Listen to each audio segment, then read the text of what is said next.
Il existe une règle tellement simple pour renforcer notre système immunitaire et dont personne ne parle. Il ne s'agit pas d'un complément alimentaire magique, mais bien au contraire d'une évidence qui s'offre naturellement à nous lorsque nous comprenons le fonctionnement de notre système intérieur.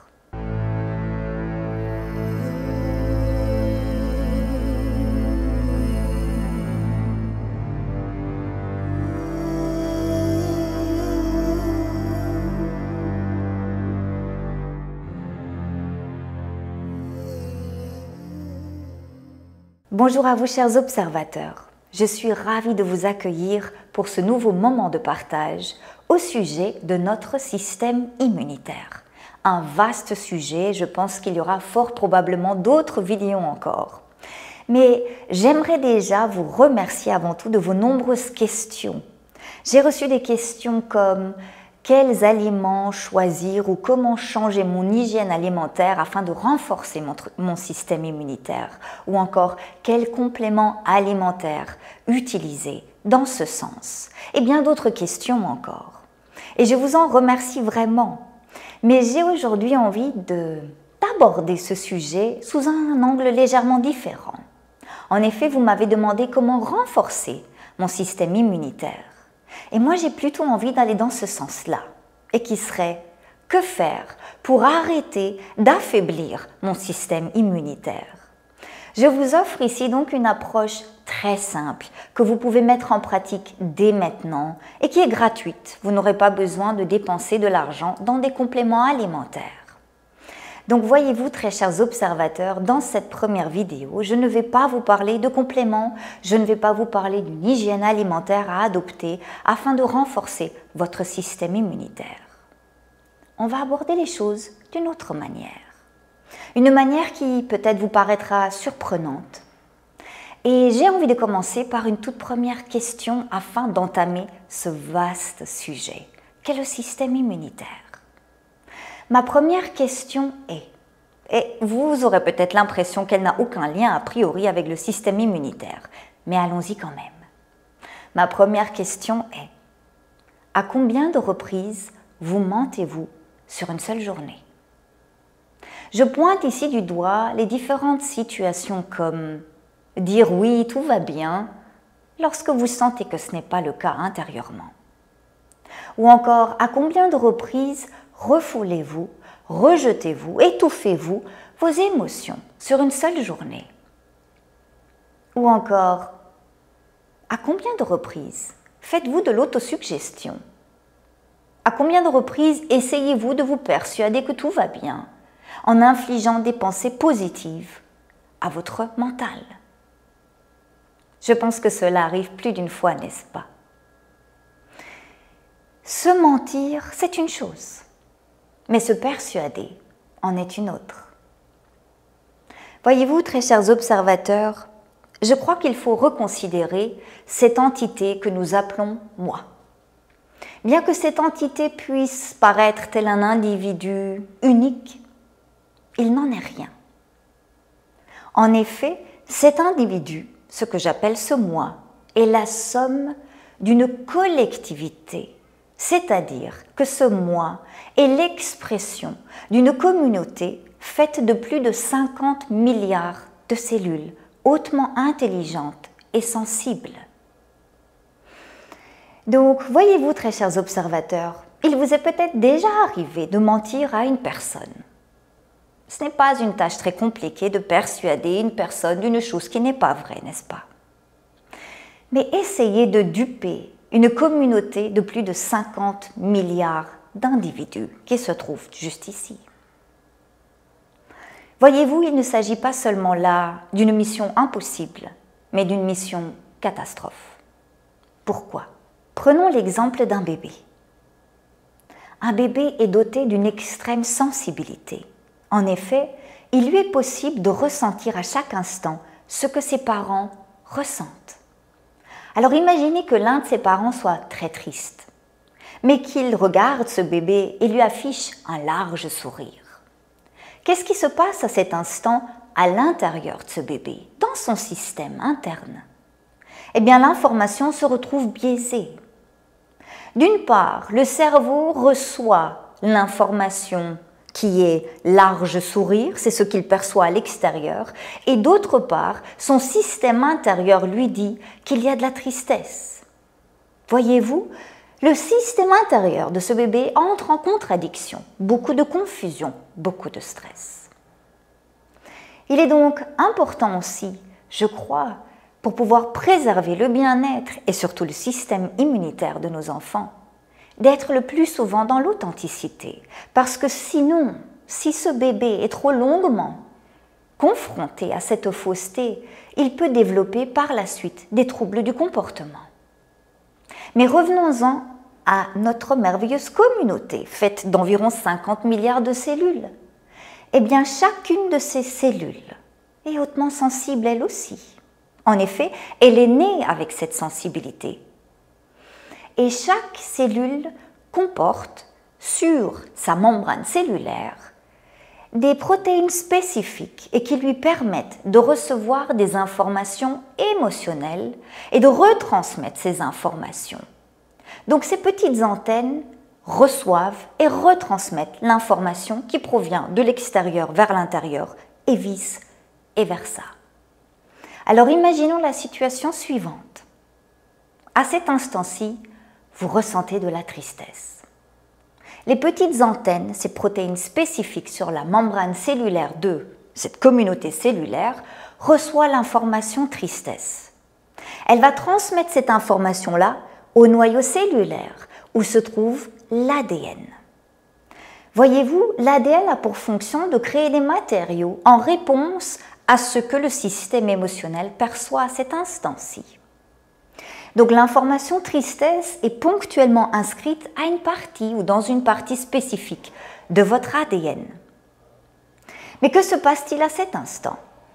Normalement, en temps normal, s'il n'y a pas de refoulement émotionnel, votre ADN est censé exprimer cette information tristesse, comme c'était le cas lorsque vous étiez en bas âge. La tristesse apparaissait, elle s'exprimait à travers un langage corporel et à travers une mimique. Mais à cet instant-ci, vous ne permettez pas à cette tristesse de s'exprimer. Vous la refoulez. Il y a là un grand dilemme qui se crée pour le chef d'orchestre qui est l'ADN. En effet, il est dans une totale confusion. Il ne sait pas s'il doit créer une chimie propre à la tristesse ou propre à ce que vous essayez de faire croire à votre communauté. Imaginons, la tristesse est présente et vous vous dites « Oh non, je vais appliquer la pensée positive. Tout va bien, je suis en joie, je suis la joie, je respire la joie, je danse la joie. » Vous essayez de persuader à cet instant-ci votre vaste communauté intérieure que finalement tout va bien, alors qu'elle ressent l'inverse. Voyez-vous, votre ADN est dans un extrême conflit interne, parce qu'il ne sait pas, à nouveau, s'il doit créer une chimie propre à la joie ou une chimie propre à la tristesse. Et voyez-vous, très chers observateurs, cela arrive plus d'une fois, sur une seule journée. Cette confusion interne, cette contradiction génère un état de stress incroyable pour votre système interne. Et voyez-vous, on a beau vous dire, tu peux te persuader, mais oui, fais ce mantra, je suis en joie, tout va bien, j'attire à moi. Vous avez beau essayer. Comme je vous disais tout à l'heure, il est facile de mentir à une seule personne. Mais essayez de convaincre une communauté de plus de 50 milliards d'individus. Le calcul est vite fait, non? Le score est vite établi. 1 contre 50 milliards. Mais voyez-vous, il faut que l'unanimité l'emporte. Donc votre système interne, tant qu'il n'y a pas un total alignement sur ce qu'il se passe à ce moment-là, ça reste le chaos à l'intérieur. Votre ADN est dans le dilemme et il ne crée ni la chimie pour la joie, ni la chimie pour la tristesse. Qu'est-ce qui va se créer à ce moment-là? Du stress.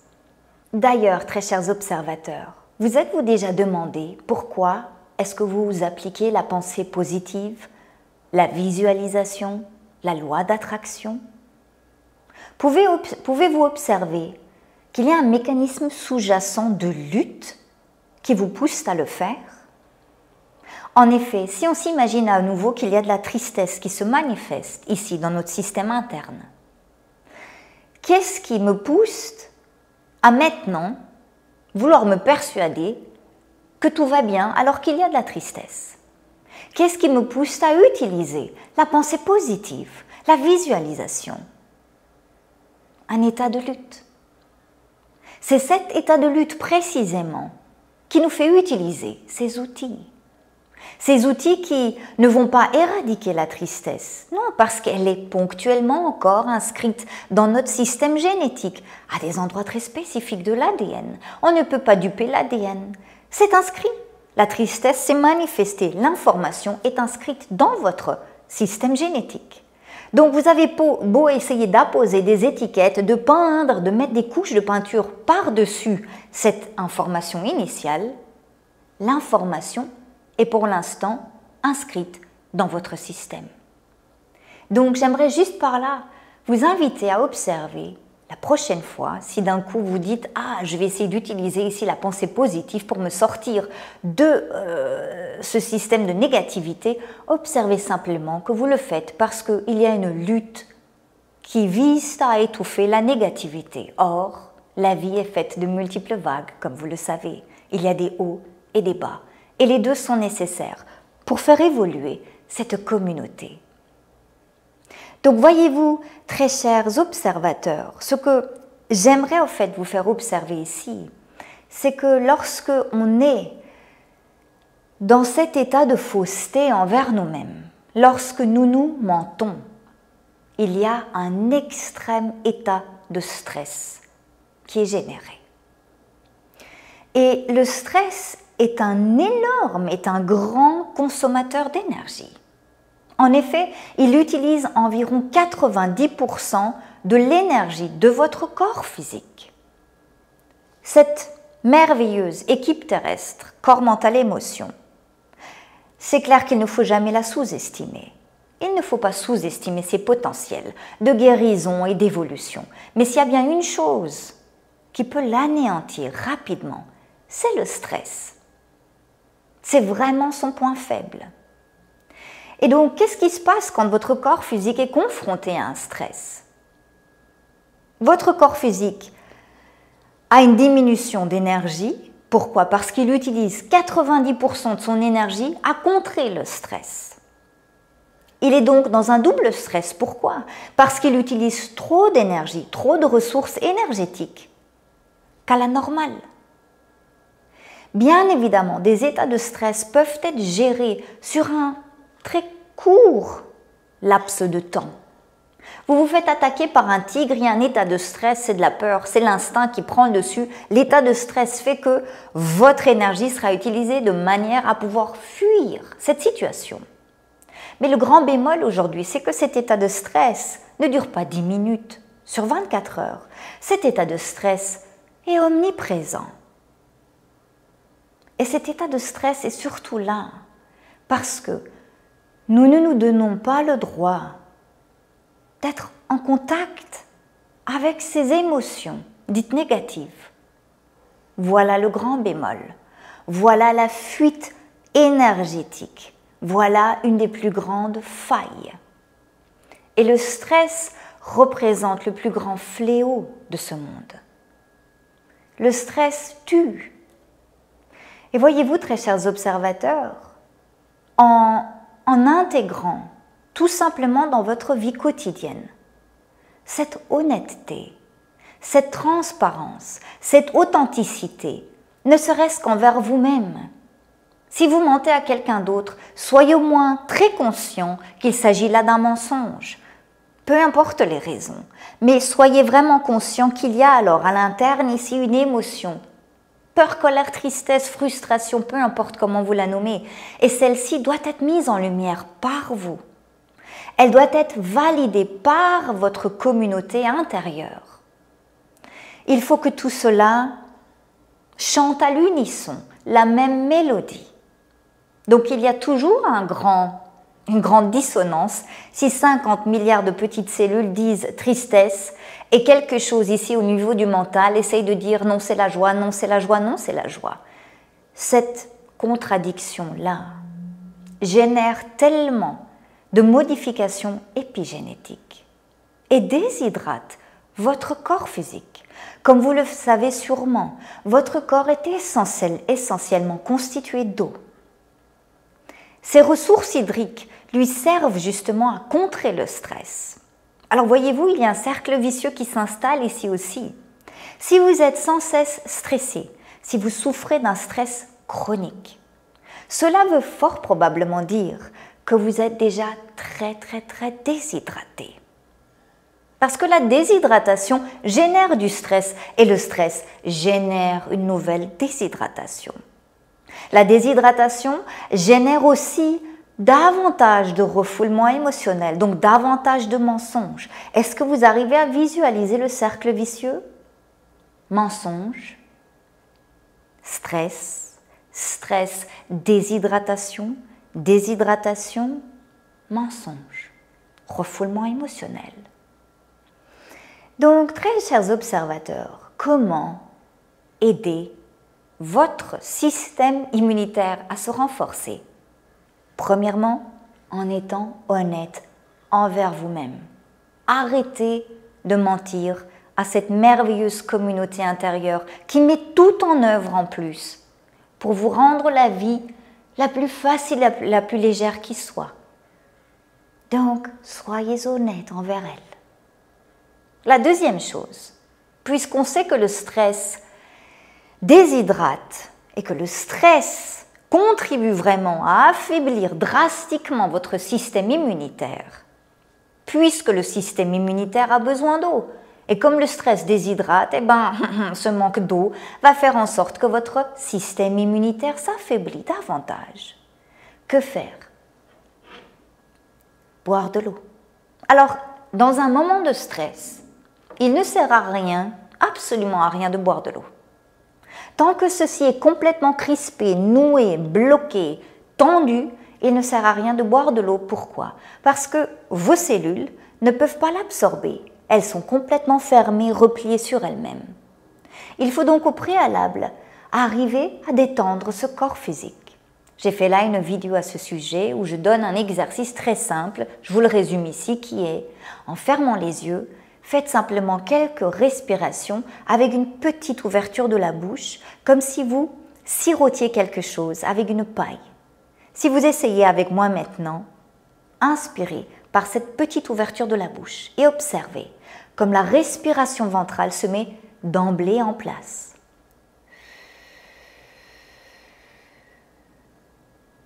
Pouvez-vous observer qu'en faisant cela, il y a la respiration ventrale qui se met en place? Cette respiration ventrale est une respiration naturelle. Une respiration naturelle veut dire pour ce système-ci détente.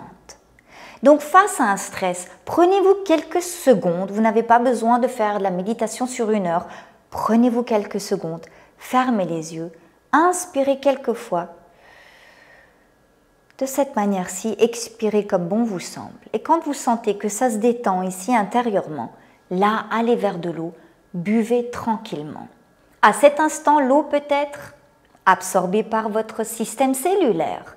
Et si l'eau peut rentrer dans votre système cellulaire, alors votre ADN reçoit l'énergie nécessaire aussi pour pouvoir renforcer votre système immunitaire, pour tout mettre en place dans ce sens. D'ailleurs, le positivisme ne peut pas fonctionner s'il ne s'agit pas d'un élan naturel. Vous avez peut-être déjà fait l'expérience, non? Quelqu'un vous a dit « applique la pensée positive ». N'avez-vous pas trouvé cela astreignant? N'avez-vous pas senti que cela ôtait littéralement l'énergie de votre communauté intérieure? Ça demande beaucoup d'efforts, vous savez, de lutter contre ce qui se manifeste en nous. Et si j'utilise mon énergie dans ce sens, alors je ne vais pas pouvoir utiliser mon énergie pour accroître l'énergie de mon système immunitaire. C'est soit l'un, soit l'autre. Soit ça part pour la lutte, soit ça part pour le renforcement. Et donc pour le bien-être global de cette entité-ci. Donc voyez-vous, très chers observateurs, il est clair que le système, et plus particulièrement depuis ces 2 dernières années, nous confronte à la peur. Nous confronte à la peur, pourquoi? Parce que dans la pensée collective, il est inscrit que nous n'avons pas le droit de goûter à la peur. C'est donc à travers ce refoulement émotionnel en lien avec la peur que nous sommes manipulés, ou qu'on essaye du moins de nous manipuler.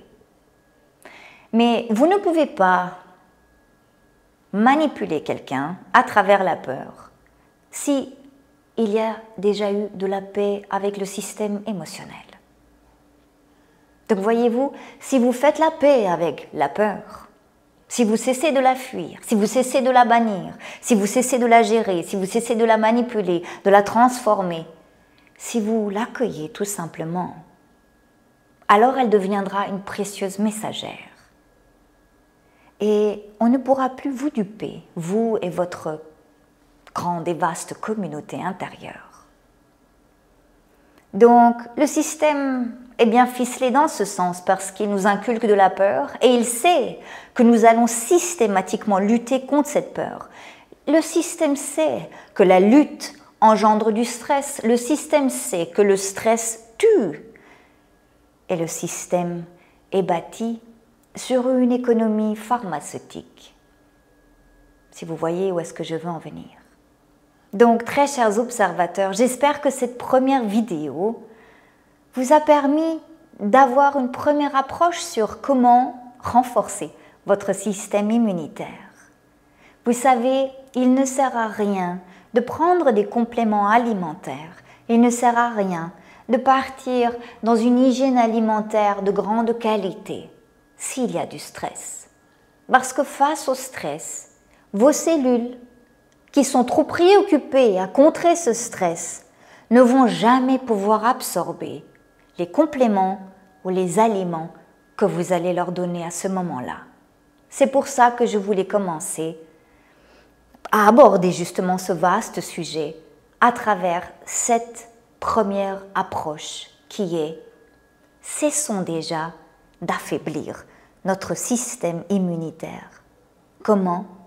En arrêtant de nous mentir. Je vous souhaite de belles observations et je vous dis à maintenant.